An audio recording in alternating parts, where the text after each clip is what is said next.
Alors la première chose sur laquelle on va se focaliser, ou je vais me focaliser, sont les classes. Donc je vais dire un certain nombre de choses sur les classes en C++. Bon, vous avez à peu près deviné que quand j'ai une boîte UML, quand j'ai un rectangle UML, le nom qui est utilisé pour nommer le concept, ça va être le nom de la classe. La partie dans laquelle j'ai dit qu'il y avait des attributs, par exemple, ça va être des champs de votre classe. Et puis la partie où on a fait la liste des opérations, mais ça va donner des méthodes si vous êtes en Java ou des méthodes si vous êtes en C++, par exemple. Alors en C++, donc cette fois maintenant, j'étais dans le paradigme objet, des choses relativement abstraites, qui étaient complètement indépendantes des langages. En tout cas, vous voyez que jusqu'à présent, je n'avais pas parlé de langage. Bon, maintenant, ce qui nous intéresse, c'est quand même le C++, donc comment ces choses-là vont s'écrire en C++. Alors comment est-ce qu'on déclare une classe en C++? Eh bien, vous avez un mot-clé pour faire ça. Si vous voulez déclarer ou définir une classe en C++, eh bien, il vous suffit d'utiliser la syntaxe suivante. Classe, le nom de votre classe, je vais appeler ma classe. C'est à peine mieux que Toto, mais voilà. Vous ouvrez une accolade, vous mettez tous les éléments constitutifs de la déclaration d'une classe, peu importe. Ici, ça ne m'intéresse pas, j'ai représenté ça par 3 petits points. Les 3 petits points n'est pas une syntaxe C++, pour dire qu'il peut y avoir quelque chose dedans, voire rien. Et puis, vous fermez avec une accolade, point virgule. N'oubliez pas le point virgule. C'est une erreur très fréquente que d'oublier le point virgule derrière la déclaration d'une classe. Vous verrez que vous aurez des erreurs assez compliquées. Le compilateur s'y retrouve assez mal. Donc c'est difficile de localiser ça. Mais je suis sûr que vous rencontrerez cette erreur presque fréquemment au début et puis plus rarement après. Mais c'est assez régulier, surtout si vous passez d'un langage à l'autre. Voilà, ça c'est absolument essentiel. Vous devez mettre un point virgule derrière la définition de la classe. Donc classe, le nom de la classe, un bloc, suivi par un point virgule. OK? Alors ce qui est important, c'est que quand vous avez fait ça, vous avez défini un nouveau type. Donc c'est défini un nouveau type que vous pouvez utiliser et donc déclarer des variables de ce type. Donc j'ai le droit, pardon, j'ai le droit de déclarer une variable que j'appelle un objet. Donc j'utilise la syntaxe habituelle, puisque c'est un objet, son nom commence par une lettre minuscule, voilà. Un objet qui est une variable du type quoi? Du type ma classe. Donc j'insiste, j'avais déjà dit ça quelque part, faites attention, par rapport au C, vous ne devez pas employer le mot-clé classe, le nom du type, c'est vraiment le nom, c'est l'identificateur qui a été utilisé après le mot-clé classe quand vous avez déclaré ou défini votre classe. Alors faites très attention parce que ça, c'est la définition d'un objet. Vous avez construit un objet quand vous faites ça en C++. Attention à tous ceux qui viennent de Java, quand vous faites ça en Java, ça ne construit pas un objet. On insiste bien pour vous dire non, non, ça c'est pas un objet, je sais pas quoi, une référence sur un objet. Si vous voulez créer un objet en Java, vous devez faire new. Non, en C++, il y a plusieurs façons de créer des objets. Ça, c'est la façon statique. Ça correspond exactement à ce qui se passe quand vous écrivez int un entier. Quand vous faites int un entier, tout le monde sait en C++, et d'ailleurs en Java ça vaut le coup aussi, enfin ça vaut pour le coup aussi, quand vous écrivez int un entier, ça crée bien une variable. Il y a bien création, allocation de mémoire associée à un identificateur.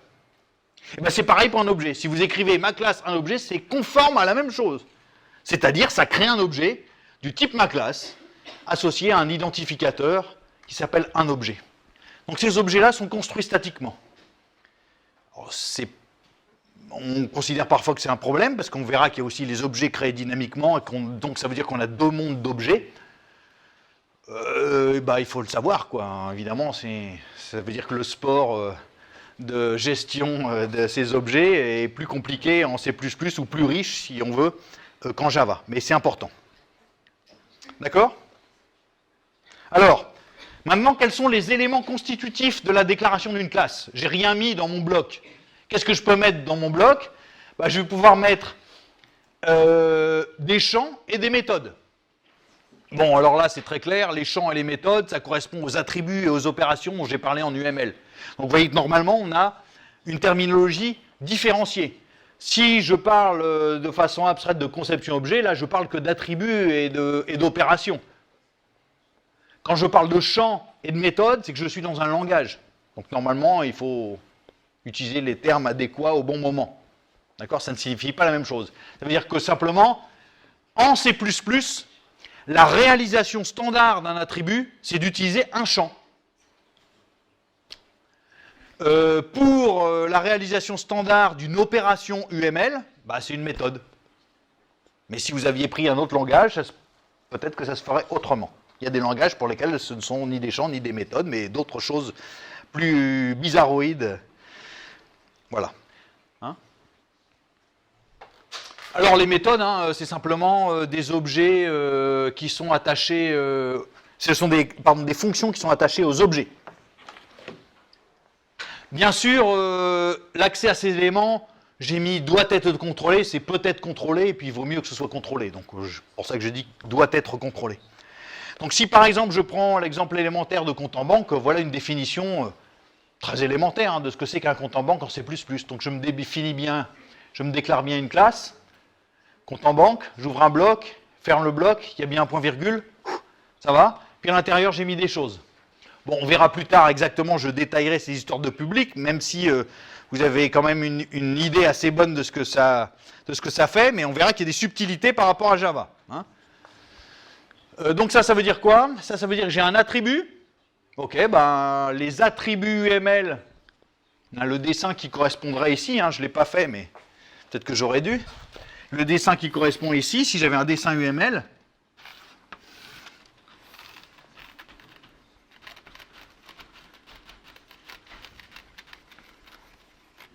son attribut ici, c'est solde. Et puis, j'avais quoi ici? Pas toujours, ça dépend, mais peu importe. Mais getSold, déposer. Bon, je vous fais grâce des paramètres ou pas, mais ça dépend du degré de raffinement de votre diagramme. Mais souvent, au début, hein, évidemment, on n'est pas capable de mettre les types encore. Hein. Au début, les diagrammes sont relativement grossiers. Et puis après, on raffine, on va dire quels sont les paramètres, les types des paramètres. Donc par exemple, il y a un diagramme. Au bout d'un moment, on finit par dire que les soldes, c'est des entiers. Puis que déposer, donc ça renvoie un entier. Que ça prend un entier. Ça renvoie rien. Bon voilà, il y a des syntaxes pour dire ça prend des paramètres, ça n'en prend pas, ça en renvoie. Mais elles sont naturelles, elles ne devraient pas vous troubler. Hein, si vous rencontrez ces syntaxes, si je ne vous avais rien dit, je suis à peu près sûr que vous auriez su lire ça assez facilement. Normal, vous avez déjà programmé, donc vous savez ce que sont des paramètres et des valeurs de retour. Donc ça ne devrait pas vous troubler. OK? Donc ça, c'est une déclaration. Faites bien attention, ce n'est pas une définition de type. J'ai déclaré un type. Alors pourquoi ça n'est pas une définition? Bah, il y a une chose importante que vous pouvez constater par rapport à Java, c'est que je n'ai pas fourni de code à la méthode getSold. Il n'y a pas de code, hein, donc ça fait quoi getSold? Je ne sais pas. Il n'y a pas de code à la méthode déposer. Et puis il n'y a pas de code non plus à la méthode retirer. Bah oui, en C++, on est plutôt, enfin, vous n'êtes pas obligé, mais on est plutôt encouragé à séparer, comme on sait, les déclarations, le code. Donc ça, c'est une déclaration de type. Il n'est pas complet, ce type-là. Je ne peux pas l'utiliser vraiment. C'est-à-dire, je n'arriverai pas à fabriquer un exécutable tant que je ne fournirai pas à un moment ou à un autre le code qui va avec. C'est-à-dire le code de la fonction, de la méthode getSold, de la méthode déposer et de la méthode retirer. Sachant qu'en C++, parfois on n'appelle pas ça une méthode. La terminologie officielle de C++, c'est fonction membre. Ça veut dire méthode. Donc il y a plein de terminologies différentes. Bon, n'empêche que quand j'ai ça sous les yeux, donc là je me prends pour le compilateur, quand j'ai ça sous les yeux, ça me suffit à pouvoir écrire ce code-là. Après tout, pour écrire ce code-là, je n'ai pas besoin de savoir ce que fait exactement déposer, j'ai juste besoin de savoir si je l'utilise correctement. Je vous rappelle que C++ est un langage à prototype, c'est-à-dire pour utiliser une fonction, le compilateur ne veut juste, enfin, n'a comme besoin que la forme d'appel de la fonction. Le nombre de paramètres, les types, et puis la valeur de retour. Ça lui suffit à savoir si vous utilisez correctement la fonction. Donc, s'il a ça sous les yeux, ça lui suffit pour que vous puissiez écrire ce code et compiler ce code. Ce code est bien entendu incomplet. Hein. J'ai dit compiler, je n'ai pas dit fabriquer l'exécutable. Un compilé, ça fournit un code objet, c'est un code à trous. Il faudra faire l'édition de lien pour que ça marche. N'empêche que le compilateur, une fois qu'il a ça, si vous lui demandez de compiler ça, il sera tout à fait content. C'est-à-dire ça consiste à fabriquer un objet compte en banque. Il a tout ce qu'il faut pour en fabriquer un. Et puis, il constate que vous utilisez correctement mon compte getSold, que vous utilisez correctement déposé, que vous utilisez correctement retiré. Vous l'avez utilisé avec un paramètre et vous l'avez utilisé dans le contexte d'un objet. Vous voyez que la notation pointée fonctionne comme en Java. Rien de bien mystérieux ici. Alors maintenant, comment est-ce que je fais la définition de la classe? En fait, la définition de la classe, ça consiste à fournir le code des méthodes. Ça, c'est une déclaration.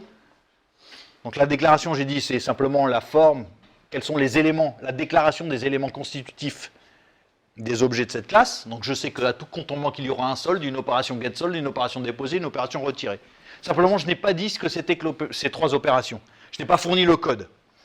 Donc ça se fournit éventuellement de façon annexe. Ailleurs, je peux fournir la définition de la classe. Donc, définir une classe en C++, ça consiste à définir les méthodes. Si vous utilisez cette technique de séparation, on peut faire des choses plus subtiles. Là, il n'y a pas trop de terminologie, c'est un peu compliqué, parce qu'on peut faire en même temps une déclaration définition comme on fait en Java, mais ok. Bon, ben voilà. Simplement, cette fois, vous avez une syntaxe particulière. Rappelez-vous que cette définition, elle se fait ailleurs. J'ai la déclaration, par exemple, qui est dans un fichier, j'ai un autre fichier qui utilise cette classe, et puis j'ai un autre fichier qui définit la classe. Donc, vous avez une syntaxe pour dire, ok, je vais définir la méthode déposée. Très bien, mais la méthode déposée de quoi? Parce que je peux avoir méthode déposée pour compte en banque, et puis méthode déposée pour je ne sais pas quel autre objet. Donc, il faut que je puisse dire, c'est la méthode déposée de compte en banque. Alors j'ai à ma disposition l'opérateur de portée. Vous vous souvenez l'opérateur 4 points ou 2 points, 2 points. Ça, c'est la définition de la méthode déposée pour la classe compte en banque. Et puis bien sûr, ça doit respecter la bonne signature. Donc le bon prototype, nombre de paramètres, type des paramètres et valeur de retour. Bon, et puis vous écrivez votre code. Hein, ça, c'est ce que vous auriez écrit en Java, simplement, tout ça, ça aurait été fait en même temps que la déclaration. En Java, en fait, on fait une définition. Il n'y a pas de déclaration de classe. Il n'y a que des définitions. C'est comme ça. OK? Donc l'opérateur de portée, il sert à ça. Faites attention parce que vous avez le droit de définir quelque chose qui s'appellerait déposé et qui n'appartiendrait pas à compte en banque. En C++, cohabite à la fois le monde du C, donc des fonctions très ordinaires qui ne sont pas dans des classes, et puis des choses qui sont dans des classes. Donc faites bien attention. Bon, alors je fais quelques petits rappels, hein, mais je vous signale que les déclarations sont en général et normalement dans des fichiers d'entête, donc .h, .hpp ou .grand-h comme vous voulez. Et puis la définition, hein, c'est dans des .cpp. Et quand vous voulez utiliser la classe, c'est avec `include. Donc là, vous avez un résumé qui vous montre, si je veux obtenir une application qui fait tout ce qui va bien, déclarer un compte en banque, le définir et puis l'utiliser, eh bien, je peux le faire en 3 fichiers. Donc j'en ai un qui est un .hpp ou .h, peu importe, mais qui est un fichier d'entête dans lequel j'ai la déclaration. Voilà. Puis j'ai un fichier .cpp, qu'en général, mais il n'y a aucune obligation, bien sûr, hein, porte le nom de la classe, mais vous pouvez ne pas respecter cette règle. Je vous rappelle qu'en Java, par contre, ça, vous êtes obligé. Hein. La définition d'une classe, elle doit se faire dans un fichier et porte le nom de la classe. Bon, la classe publique, machin, enfin, vous avez la petite règle habituelle. Ici, vous n'avez aucune contrainte. Hein. La définition d'une classe peut se faire dans n'importe quel fichier. Il vaut mieux éviter de le nommer bizarrement. Hein. Si vous êtes en train de définir la classe compte en banque, il vaut mieux que le fichier s'appelle compte-en-banque.cpp, sinon vous allez vous gratter la tête pour retrouver les définitions. Vous pouvez même les éclater comme vous voulez, mais c'est pareil, hein. Je vous déconseille de faire ça. Donc, ok, respectons les choses. La déclaration, on va la faire dans un fichier qui porte le nom de la classe, même si ce n'est pas obligatoire. La définition, pareil. Et puis l'utilisation, hein, ça consiste simplement à faire un include de mon point H qui correspond, et puis à utiliser le code qui va bien. Donc bien sûr, quand je vais compiler tout ça, je pense qu'on vous a fait faire un jour ou l'autre, et peut-être même en TP de C++, créer des makefiles, ou utiliser un IDE qui fait ça pour vous. Hein, mais c'est bien ce que vous devez faire pour fabriquer l'application qui utilise ça. Il va vous falloir compiler ça, et faire l'union de ces deux choses-là pour obtenir un programme exécutable complet. Parce que bien entendu, si vous compilez ça, il vous manque la méthode déposée, il vous manque. Donc il faut faire l'union de ces choses-là. Il faut faire l'union de toutes les définitions. Donc voilà un exemple de makefile, hein, peu importe. Ça signifie que si vous voulez fabriquer compte en banque.test, enfin l'application qui s'appelle compte en banque test, en fait elle dépend de obj. Obj c'est quoi? C'est compte en banque.o et compte en banque.test. Donc ça signifie qu'il faut compiler les points CPP, les deux points CPP ici, en deux fichiers objets, et puis ensuite faire l'union de ces deux fichiers objets. Je vous passe les détails des fabrications des makefiles et des règles par défaut, mais c'est un peu hors sujet ici, on pourrait passer un temps relativement long. Mais ça vaut le coup de s'intéresser à cette question. Bon, alors l'exécution, hein, ça marche bien. Une fois que j'ai fabriqué ça, là, j'ai fait mon makefile, puis j'ai demandé à makefile, enfin, j'ai demandé à l'outil make de fabriquer tout. Donc il interprète ça, il lance le compilateur, il lance l'éditeur de liens, puis paf. Si j'ai pas fait d'erreur de saisie, il me fabrique un exécutable que j'exécute et ça marche bien. Alors que faisait l'exécutable? En gros, elle faisait quoi mon application? Elle me fabriquait un compte en banque. Elle me demandait je demandais combien il y avait d'argent dessus. Je déposais 100 et je vérifiais qu'il y avait 100 de plus. Alors je l'ai exécuté, ça marche bien. J'avais 4096 au départ et puis j'ai 4196.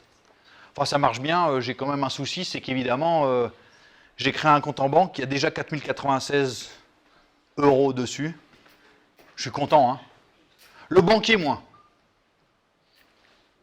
Si la situation avait été inverse, il aurait été content. C'est-à-dire si j'avais eu moins 4096, le banquier aurait été content, mais pas moi. Bon, vous savez bien quel est le souci, c'est qu'évidemment ici j'ai un problème d'initialisation. Hein, je n'ai pas initialisé mon compte en banque, c'est-à-dire je n'ai rien défini dans mon code qui permet de dire qu'est-ce que ça veut dire de créer un compte en banque. Alors là, vous êtes face au C, et en C, quand vous créez des variables, il y a quelques règles, mais pour la plupart du temps, les variables locales et autres gens ne sont jamais initialisées. Méfiez-vous. Donc là, c'est le cas. J'ai créé un compte en banque, pas d'initialisation, j'ai une valeur quelconque. Pas zéro, hein. Ça peut être n'importe quoi. Si c'était 0, ça va, je pourrais compter dessus. Mais 0, d'abord, n'est pas satisfaisant systématiquement, donc... et même si c'est... Donc oui, donc 0 pourrait ne pas être satisfaisant, mais de toute façon, le C a tranché, il n'initialise pas vos variables. La valeur qui est dedans, c'est quelconque. Donc je lance 3 fois ce programme, un jour j'ai 4096 €, le lendemain j'ai moins 10 milliards, j'en sais rien. C'est un peu embêtant. Donc évidemment, pour pallier à ça, ce qu'on a, c'est un mécanisme très important que vous utilisez aussi en Java, hein, c'est le problème de l'initialisation des objets ou la construction des objets. Hein. Alors, c'est pas aussi anodin qu'il paraît. Peut-être que vous avez le réflexe de le faire, vous n'êtes jamais vraiment posé fondamentalement la question de pourquoi on fait ces choses-là, mais c'est une question de génie logiciel très importante. Le problème là, c'est qu'il y a 4096. Qui est porteur, à qui on doit faire porter le chapeau de la faute commise? Parce que dans le code tel qu'il est là, souvent les gens se rejettent la responsabilité. Hein. Ah bah c'est de ta faute, t'as pas mis la bonne valeur dans le compte en banque. Puis l'autre il dit mais non, c'est toi, j'ai construit l'objet, puis il n'y a pas les bonnes valeurs dedans. On se rejette la faute mutuellement. Hein. Et souvent d'ailleurs c'est l'inverse, c'est-à-dire que souvent on rejette la faute sur l'utilisateur. Mais lui c'est pas de sa faute, l'utilisateur il veut un compte en banque, lui il sait pas comment il faut les initialiser. Vous avez beau lui faire un manuel en lui disant ok, il y a une méthode qui porte machin, s'il te plaît, à chaque fois que tu crées un objet, appelle cette méthode. Vous l'écrivez en rouge, machin, clignotant, tout ça. Il oublie, hein. Donc il n'y a aucune raison de l'obliger à faire ça. Moi je ne sais pas comment on fabrique une voiture, ce que je veux c'est que quand je commande une voiture, on m'en livre une qui fonctionne bien, quoi. Je veux pas qu'on me livre la voiture, on m'explique ah ouais, j'ai oublié de Je te préviens, j'ai pas réglé le carburateur, et puis... donc tu verras, tu te débrouilles. C'est pas ça que je veux. Je veux un objet qui, quand on me le livre, qui soit dans un état cohérent.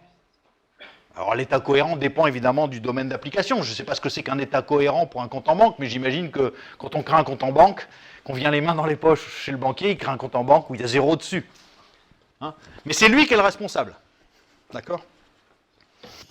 Alors, pour résoudre la question, eh bien, il faut fournir un service d'initialisation. Et à ça, c'est à ça que vous servent les constructeurs. Ok? Alors, oui, en C++ comme en Java, ça s'appelle des constructeurs. Rien de bien mystérieux. Sachant que ce n'est pas forcément un nom très adéquat. Je suis un peu embêté avec cette terminologie que tout le monde utilise. Puisque les rôles des constructeurs, c'est pas tellement de construire. Enfin, encore quand c'est plus, ça peut être vraiment le cas. Mais le rôle des constructeurs, c'est plutôt d'initialiser. Donc on devrait les appeler des initialiseurs et pas des constructeurs. C'est un peu ambigu, hein, ce terme. Bon, mais peu importe. Ça s'appelle des constructeurs. Alors en C++, le terme qu'on emploie, c'est setor. C'est des gros feignants, les programmeurs C++. Donc constructeur, c'est un nom vachement long. Vous avez dit setor, c'est plus court.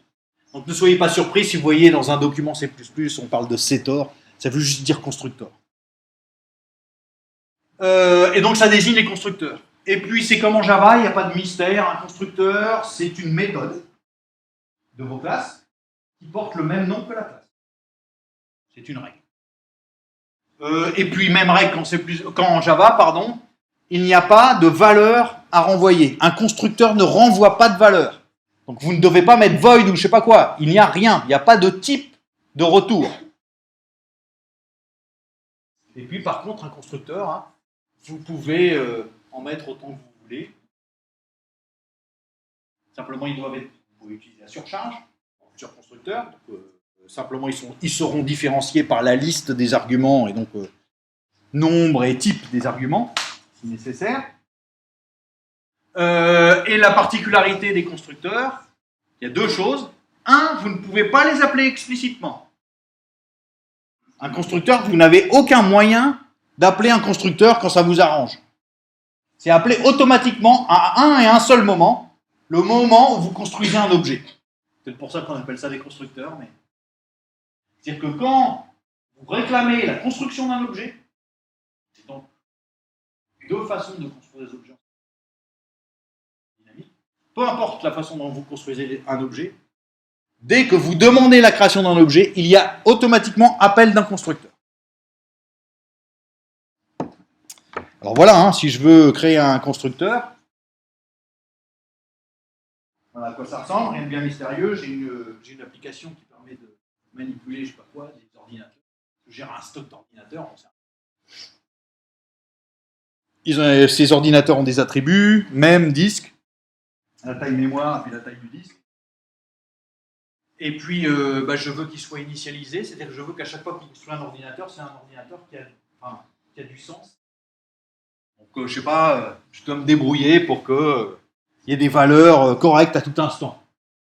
Bon, il y a des choses que je ne sais pas encore régler ici, mais ici, j'ai créé une classe ordinateur qui contient, un concept ordinateur qui contient deux constructeurs. Donc, deux méthodes qui portent le nom de la classe, ordinateur. Elles sont différenciées toutes les deux par le nombre d'arguments. Il y en a une avec 2 arguments, puis une sans. Et puis, j'insiste bien, pas de valeur de retour ici, pas void, rien. Et puis, bien simplement, ces constructeurs font des choses diverses et variées. Donc j'imagine que si je construis un ordinateur sans que le client, l'utilisateur ne me précise quoi que ce soit, je lui fournirai un modèle de base. Hein, vous n'y connaissez rien, vous allez à Carrefour et le vendeur vous file un modèle.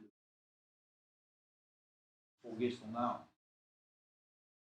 Et donc là, c'est un ordinateur qui a 1 giga de mémoire et puis 40 gigas de disque.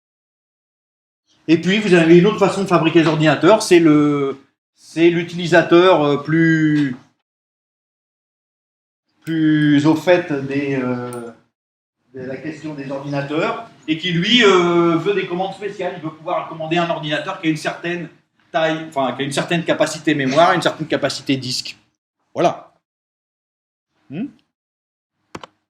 Bien sûr, hein, les constructeurs, il faut se rappeler que ce sont des choses qui doivent apparaître aussi à la conception.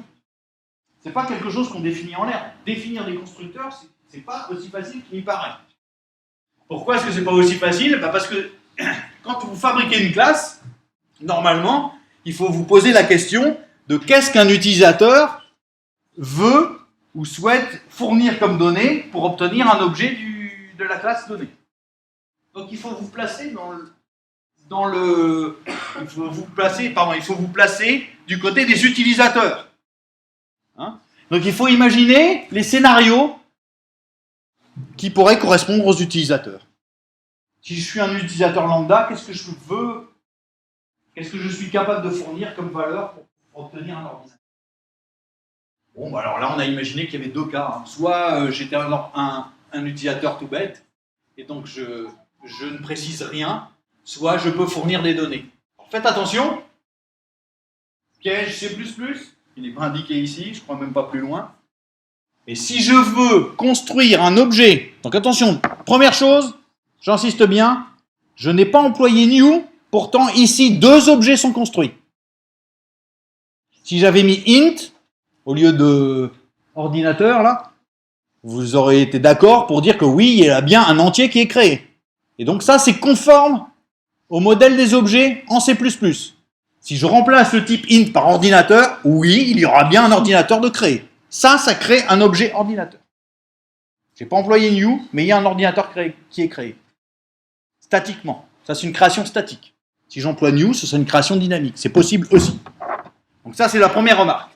Deuxième remarque, donc ça, faites bien attention, je ne mets pas de parenthèse. Je n'ai pas mis de parenthèse là. Hein, je n'ai pas écrit ordinateur, une bécane de base, parenthèse, parenthèse. Si je fais ça, c'est que je viens du monde Java, parce qu'en Java, je sais que je dois mettre des parenthèses pour dire que je suis en train de créer machin truc, j'appelle le constructeur sans argument, je sais pas. Non. Hein, si j'écris ça,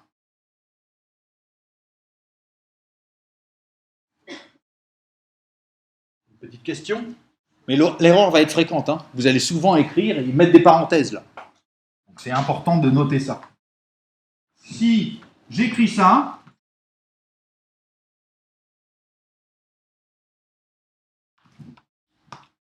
est-ce que quelqu'un a une idée de ce que ça signifie? Je vous rappelle qu'on est compatible avec le C. Hein.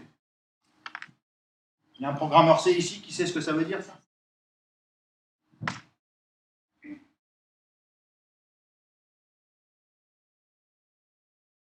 Si ça vous dit rien en C, alors je vais écrire ça. Ça, c'est quoi ça? Ça, c'est la déclaration d'une fonction f qui ne prend pas d'argument, qui renvoie un entier. Si j'écris ça, c'est la déclaration d'une fonction O qui ne prend pas d'argument, qui renvoie un ordinateur. Malheureusement, on est compatible avec le C, donc il faut maîtriser un peu le C. Donc méfiez-vous, ça ne crée pas un ordinateur. Ça déclare une fonction O, sans paramètres, et qui renvoie un ordinateur. Donc si je veux créer un ordinateur, je ne dois pas employer ça. Ça crée bien un ordinateur O avec l'initialisation via un constructeur sans paramètres. Donc faites très attention, parce que ça, c'est comme vous venez du monde Java, là, presque tous. Ça, vous allez le faire un paquet de fois. Donc ce qui est important, hein, c'est que cette définition de constructeur, elle permet de bien identifier les rôles. D'abord, bien sûr, l'utilisateur de la classe, il est obligé de se conformer aux méthodes, enfin au constructeur pour pouvoir créer un objet. Donc puisque ma classe ne définissait que deux constructeurs, un sans argument et un avec deux, il ne peut pas s'amuser à créer un ordinateur à moitié initialisé. Si l'ordinateur est à moitié initialisé, ça, c'est pas la faute de l'utilisateur. Lui, il a fourni des valeurs. Si c'est mal initialisé, c'est la faute du fabricant. Donc, on identifie bien les rôles. Qui est responsable de quoi? Si l'utilisateur lui rentre des mauvaises valeurs, c'est son problème. Mais par contre, s'il rentre des bonnes valeurs et que ça fournit un objet mal initialisé ou dans un état incohérent, alors on sait qui est responsable. Donc ça, c'est important du point de vue du génie logiciel. Vous avez un code qui est éclaté avec plein de développeurs, de je sais pas quoi, de concepteurs, machin, il est important d'éviter que les gens se battent entre eux pour dire non, c'est pas ma faute, etc. Là, vous savez qui est responsable de quoi. Ça, c'est extrêmement important. Donc, il y a des raisons pour lesquelles on fait ces choses-là. C'est pas juste pour jouer.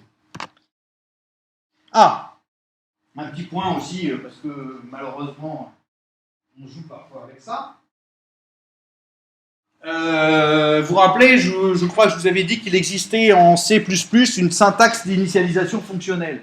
C'est-à-dire, si vous déclarez un entier i et que vous voulez l'initialiser à la valeur 4, bah vous utilisez la syntaxe du C, c'est int i égale 4. Je vous rappelle que ça, c'est une initialisation. Si vous écrivez int i point virgule, puis ensuite i égale 4, point virgule, c'est pas une initialisation, c'est une création d'une variable non initialisée, puis affectation.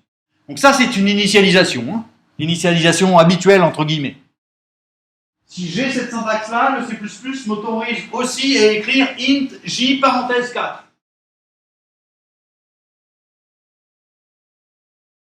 Bon, ok. Alors vous avez la même chose pour les objets, sous certaines réserves. Ok, pour l'instant, pour les objets, la syntaxe qu'on connaît, c'est celle-là. C'est-à-dire vous pouvez créer un objet et puis spécifier une liste de paramètres avec des valeurs. Alors il se trouve que s'il est possible de créer un objet avec une liste d'arguments réduite à un argument, si c'est possible de faire ça, alors vous avez le droit d'utiliser la syntaxe d'initialisation du C. Autrement dit, si j'ai le droit d'écrire myClass O de 12, alors vous avez le droit d'écrire myClass O égale 12. Ça peut paraître curieux, hein? Mais ça signifie bien ce qu'on veut. Alors faites attention, hein, s'il y a plus d'un argument, vous pourriez être tenté de faire des bizarreries. Autrement dit, le piège, c'est pour ça que j'aime pas ça, mais enfin il y a des gens qui s'amusent à écrire des horreurs, donc pourquoi pas. Le piège, c'est que s'il vous est autorisé d'écrire ça,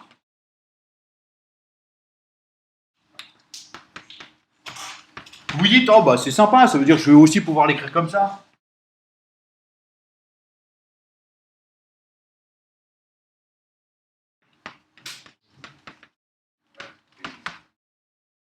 Alors faites attention, selon la définition de la myClass, ça donnera des résultats. Alors, soit vous avez une erreur, vous avez de la chance, soit vous n'avez pas d'erreur, ça ne donne pas du tout le résultat que vous attendez.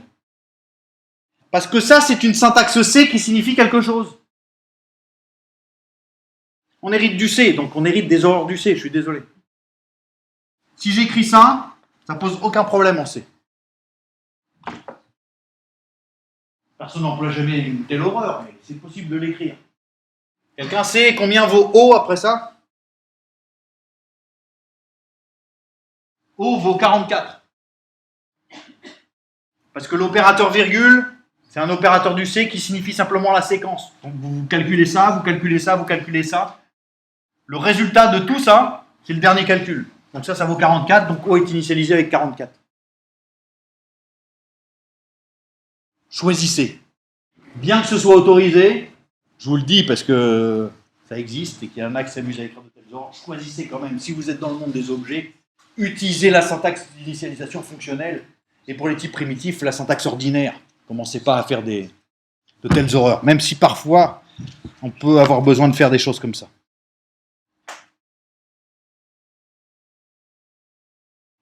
Ok? Bon, alors le problème qui arrive aussi, c'est le problème des objets qui détiennent des ressources.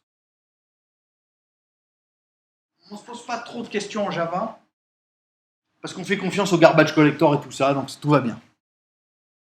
Mais comme vous avez commencé par Java, la plupart du temps, alors je ne sais pas quel est votre degré de C, même si vous avez fait du C, si vous n'êtes pas S7, je ne sais pas quel est votre degré de maîtrise du C, mais le problème existe déjà depuis le C. C'est qu'évidemment, l'allocation dynamique, elle doit être, enfin, elle est explicite. Donc, vous devez allouer explicitement quand vous avez besoin et surtout, vous devez désallouer explicitement. C'est le cas aussi pour le C++. Ça signifie quoi? Imaginez que vous vouliez implémenter une pile. Bon, alors, je ne sais pas, je fais une définition comme celle-ci. Elle n'est pas très mystérieuse, hein. Elle signifie simplement qu'une pile, eh bien, c'est un pointeur vers des entiers. Et puis, je peux créer une pile en spécifiant au début combien je veux au maximum d'entiers. Je peux faire des choses plus malines, hein, mais si je crée une pile en mettant 100, ça me crée une pile de taille maximale 100. Puis après, j'ai toutes les fonctions de gestion, je les ai oubliées, mais peu importe. Donc, que fait mon constructeur? Si l'utilisateur me demande une taille maximale de valeur TM, je prends mon pointeur, et puis je lui affecte quoi? Je lui affecte la valeur de l'adresse de TM entier que j'ai réservé en mémoire. Et puis j'initialise tout ce qui va bien, le sommet à 0, la taille maximale, etc. Quelle est la situation dans laquelle je me retrouve? Quand je fais des dessins avec des objets, je fais des patates. Donc les patates, pour moi, ça représente des objets. Donc ça, c'est une pile. Alors à l'intérieur d'une pile, j'ai des tas de choses, mais j'ai par exemple stock. J'ai par exemple taille max. J'ai sommet. Voilà, à l'intérieur d'une pile, j'ai ça. Quand je crée une pile, je crée l'ensemble des éléments qui constituent, c'est normal. Donc, puisque les éléments constitutifs d'une pile, c'est un pointeur stock, un entier taille max, et puis un entier sommet, quand je crée une pile, je crée 3 entiers, machin. C'est ça. Il y a peut-être plus de choses, mais il y a au moins ça. Et puis le truc, c'est que quand j'écris une pile, j'appelle forcément un constructeur. Donc j'appelle forcément le constructeur pile qui prend une valeur TM. Bon, ben ça fait quoi? Alors ça m'alloue un tableau de TM entier. Ok? Et puis ça fait ça. Ça écrit TM ici, et puis ça écrit 0 ici. C'est ça que fait C'est ça que fait le constructeur. Le constructeur, il fabrique ce machin-là. Il me fait pointer le pointeur stock vers ce machin-là. Il me range la valeur TM dans taille max. Et puis, il m'initialise l'attribut sommet à 0. Bon, ok. Alors, mon problème, c'est maintenant, ces objets, les objets ont une durée de vie. Les objets, ils naissent et puis ils disparaissent. Je ne sais pas encore trop comment, mais ils disparaissent. C'est comme en Java, vous supprimez toutes les références désignant un objet, l'objet disparaît. En Java, on vous dit, vous vous préoccupez de rien, le garbage collector, il fait les choses pour vous, donc soyez tranquille. En C, si vous faites ça, c'est-à-dire si jamais vous faites disparaître l'objet, ça ne fait que disparaître l'objet. Ça ne fait pas partie de l'objet. Le dessin l'indique bien. Si ça c'était dans l'objet, je l'aurais dessiné là. Ça, c'est une ressource externe que l'objet désigne. Pourquoi pas, hein? Un objet peut désigner d'autres objets. J'ai dans mon agenda les numéros de téléphone de mes amis ne sont pas dans l'agenda. Hein. C'est une indirection. D'accord? Donc c'est exactement ça ici. J'ai un numéro me permettant d'accéder à une ressource externe, à un autre objet. Enfin, peu importe. À quelque chose qui est externe. Donc quand je supprime ça, vous voyez bien mon problème, c'est que si je supprime réellement ça, le C ou le C++ n'a aucun moyen de savoir ce qu'il faut faire avec le pointeur. Donc qu'est-ce que vous faites? Il supprime l'objet, puis c'est tout. Donc je me retrouve avec quoi? Une zone mémoire perdue. C'est moyennement grave, mais ça s'appelle une fuite mémoire. Si vous en faites trop, vous consommez toute la mémoire, puis la machine s'arrête ou votre application, ou au mieux la machine arrête votre application parce que vous avez consommé trop de mémoire. Donc j'aimerais bien contrôler ça. Sachant que dans tous les cas, je ne peux pas imaginer un mécanisme. Enfin, si, je peux réimplémenter un garbage collector en C++, mais c'est compliqué. Bon, pour l'instant, on ne peut pas le faire. On n'a pas les moyens, mais on le fera. En C++, vous avez le problème de la construction, vous devez vous poser le problème de la destruction. Ça, c'est systématique, vous ne devez pas y échapper. Autant en objet, vous savez depuis un petit moment qu'il faut vous poser la question des constructeurs. En C++, vous rajoutez une nouvelle contrainte, vous créez une classe, vous posez la question des constructeurs, de l'initialisation, posez-vous la question de la destruction. Qu'est-ce qui se passe au moment de la destruction d'un objet? Peu importe à quel moment cette destruction se produira, mais si elle se produit, qui normalement arrive pour tous les objets, vous devez vous poser la question. Ok? Alors, constructeur, destructeur, sétor, détor. Aussi feignant quand on détruit que quand on construit. Le terme C++ employé, c'est détor. Alors, qu'est-ce que c'est qu'un destructeur? Ben, c'est simplement, cette fois, une méthode, vous voyez bien, qui va être employée au moment où l'objet doit être supprimé. Il y a un moment où vous allez demander à supprimer les objets.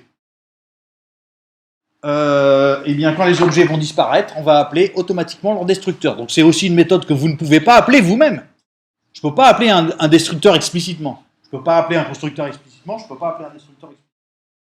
Le constructeur est appelé automatiquement quand on construit l'objet. Le destructeur est appelé automatiquement quand on détruit l'objet. Alors, en plus, j'ai dit le constructeur est appelé quand on détruit l'objet. En plus, il ne peut y avoir qu'un seul destructeur. Donc, un destructeur, qu'est-ce qu'il a comme caractéristique? C'est une méthode qui porte le nom de la classe, mais devant, vous lui adjoignez le caractère tilde. C'est ça un destructeur. Il ne peut y en avoir qu'un, pas de paramètres, rien à renvoyer, donc elle ne peut pas être surchargée, etc. On verra qu'il y a d'autres contraintes qu'il faudra rajouter au destructeur plus tard, mais ça, on n'a pas encore les moyens de comprendre ce qui se passe, mais il faudra les mettre en virtuel pour que tout fonctionne bien. Donc voilà, vous voyez bien que maintenant, si je veux que quand cet objet disparaisse, je veux aussi faire disparaître ça, eh bien, il me faut un destructeur, et puis il faut que je dise ce qui se passe quand je détruis. Donc un destructeur, bah, c'est simple, j'ai pris ma pile, et puis je me suis rajouté un destructeur. Donc une méthode porte le nom de la classe, qui ne prend pas de paramètres, pas de valeur de retour, et puis je fais préfixer le nom de la classe par le caractère type. C'est pas beau, mais c'est comme ça. Donc maintenant, quand je fais sa définition de ce constructeur, bah voilà, ça veut dire c'est le destructeur pile de la classe pile. Et puis qu'est-ce que je fais? Bah, vous voyez que quand je veux faire disparaître une pile, j'en profite pour désallouer la taille, la mémoire associée. Donc je fais un delete de la zone mémoire que j'avais associée à stock. À la construction, j'avais alloué une mémoire et je l'avais associée à stock. Bah, à la destruction, qu'est-ce que je fais? Je détruis la zone mémoire associée, qui était associée au pointeur stock. Bon, alors maintenant on dit, oh, ok, c'est super, je vais pouvoir regarder ce qui se passe un peu, et on a des bizarreries en C++, parce que la construction et la destruction des objets peut être inattendue, surtout si vous n'avez pas trop en mémoire ce qui se passe pour les variables en C. Alors voilà, je fais une expérience. Vous voyez, j'ai pris une classe, elle n'a rien, ces classes, il n'y a pas d'attribut, il y a juste un constructeur, sans paramètres, un destructeur. Et qu'est-ce que fait le constructeur? Il m'affiche un message, donc j'ai une classe group. Quand je construis un group, ça m'affiche construction d'un group, et quand je détruis un group, ça fait destruction d'un group. Pas très malin, hein, mais je vais essayer de voir un peu ce qu'on peut faire avec ces choses-là. Donc j'écris un bout de programme, très simple, en apparence. Alors qu'est-ce que j'ai? J'ai un main dans lequel j'ai deux variables G1 et G2 qui sont du type group. Je les passe en paramètre à f. F est une fonction qui reçoit évidemment deux gloops. À l'intérieur, je crée un gloop dynamiquement que j'associe à un pointeur. J'efface l'objet qui est pointé par PG, et puis je regarde ce qui se passe. Alors, je regarde ce qui se passe, et je me dis, bon, si les choses se passent normalement, il doit y avoir autant d'objets détruits que construits ou vice-versa. C'est juste pas possible qu'il se passe des choses autrement. Normal. Maintenant, je regarde exactement ce qui se produit ici, et qu'est-ce que je vois? Je vois 3 messages de construction et 5 messages de destruction. Normalement, je me gratte la tête, c'est le minimum, pendant un petit moment, et puis voilà. Donc je me dis, mais comment c'est possible? Dans mon programme, on détruit 5 objets, alors qu'en fait, il y en a 3 créés. Mystérieux. Alors en fait, où sont les objets qui sont créés? Déjà, on peut essayer de repérer ça. Là, il y en a au moins 2, ça c'est facile. Gloop est une classe, quand j'écris gloop G1, c'est sûr, ça crée un objet. Donc G1, ça m'a créé un objet. G2, pareil. Ok? Là, rien n'a été créé. Là, rien n'a été créé, c'est des paramètres. New, ça c'est sûr, ça m'a créé un objet. Donc c'est sûr que j'ai au moins 3 objets créés. Alors, comment se fait-il que j'ai 5 destructeurs? Le mystère, il vient du fait qu'il ne faut pas oublier qu'en C, le passage de paramètres est un passage par valeur. Qu'est-ce que ça veut dire, passage par valeur? C'est un passage par copie.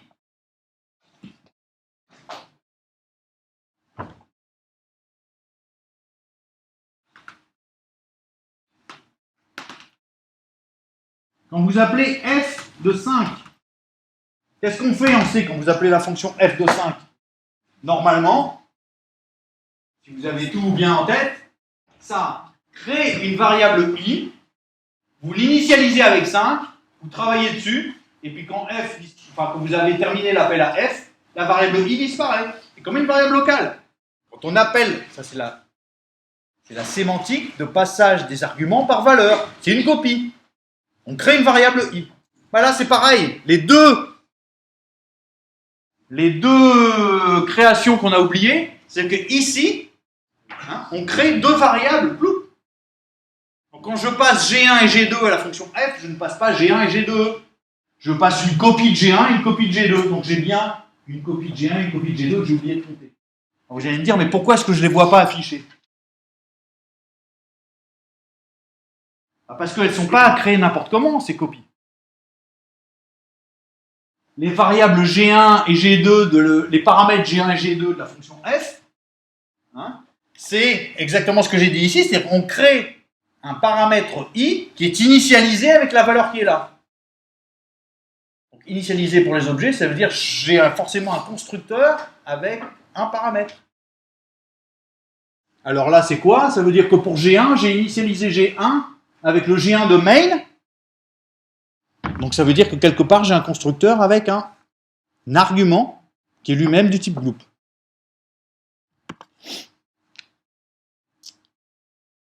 Oui, ok, ça c'est le détail. Ce mécanisme, ça s'appelle la construction par copie. Vous pouvez avoir besoin de construire par copie. Ça c'est utile. Par exemple, vous avez cette pile, vous voulez la passer en paramètre. La question c'est quoi? Est-ce que vous copiez juste ça ou est-ce que vous devez tout dupliquer? Il n'y a pas de solution. Des fois, vous voulez le premier cas, donc vous voulez une même ressource partagée par deux objets. Ou alors, des fois, ce que vous voulez, c'est dupliquer et l'objet et puis la ressource qui est pointée. Donc on veut pouvoir contrôler ça finement. Donc dans un premier cas, c'est le shallow copy, c'est-à-dire vous copiez juste l'objet lui-même, et si vous voulez copier en profondeur, vous copiez aussi les objets détenus par l'objet lui-même, c'est le deep copy, la copie en profondeur. Alors voilà, vous dites, ok, bon, je vois ce qu'il est en train de me raconter, j'ai les constructeurs sans argument, ça c'est gloop, et puis ce qu'il me faut, c'est un constructeur avec un argument qui est lui-même du type gloop, puisque c'est ça un constructeur de copie. Si vous faites ça en C, bien sûr, ça ne marche pas. Parce que la sémantique de copie est par valeur. Donc le problème, c'est que pour copier par valeur un gloop, vous avez besoin de la valeur d'un gloop lui-même. Donc vous allez à l'infini enchaîner les constructions par copie, ça ne marche pas. Vous avez une récursion infinie. Pas de terminaison. Comment on s'en sort? Ah, je connais. Parce que j'ai déjà vu qu'en C++, il y a des références, c'est que je peux passer des arguments par référence. Je peux éviter la copie des arguments. Donc le constructeur par copie en C++, c'est au minimum de passer par référence. Donc cette fois, ce n'est pas une valeur. Ce que vous passez, c'est vraiment le gloop d'origine.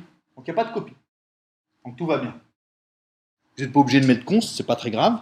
Mais du coup, vous allez voir, si je le fais, vous allez voir que cette fois, je vais avoir normalement les choses cohérentes. Si je n'ai rien oublié. J'ai rajouté simplement un constructeur par copie. Et vous voyez que le message particulier que je lui ai fait afficher, c'est construction d'un gloop par copie. Et là, normalement, je devrais le voir apparaître. Ça marche bien. Cette fois, je dois avoir 5 constructions, 5 destructions. Et évidemment, j'en ai 2 par copie. Ça, c'est la construction du gloop G1 du main. C'est la construction du gloop G2 du main. Ensuite, j'appelle la fonction f avec G1 et G2. C'est une sémantique de copie, une sémantique de passage d'argument par copie. Donc, je dois créer 2 variables G1 et G2 dans f. Et je les crée par copie. C'est-à-dire que la variable G1 de f, elle va être initialisée avec le G1 de main, et la variable G2 de f, elle va être initialisée avec G2 de main. Donc j'ai 2 constructions de gloop par copie. Bien sûr, quand je rentre ici, j'ai une autre création de gloop, la création dynamique qui est ici. La dernière instruction de f, c'est de détruire l'objet qui est pointé par PG. Donc ça, c'est le message qui est ici. Ensuite, quand je sors de f, qu'est-ce qu'on fait quand on sort d'une fonction? On détruit toutes les variables créées en entrée. Donc je détruis les deux G1 et G2 que j'ai créés en entrée. Donc j'ai deux messages de destruction, G1 et G2, et puis j'ai les deux messages de destruction de G1 et G2 du main. Cette fois c'est cohérent.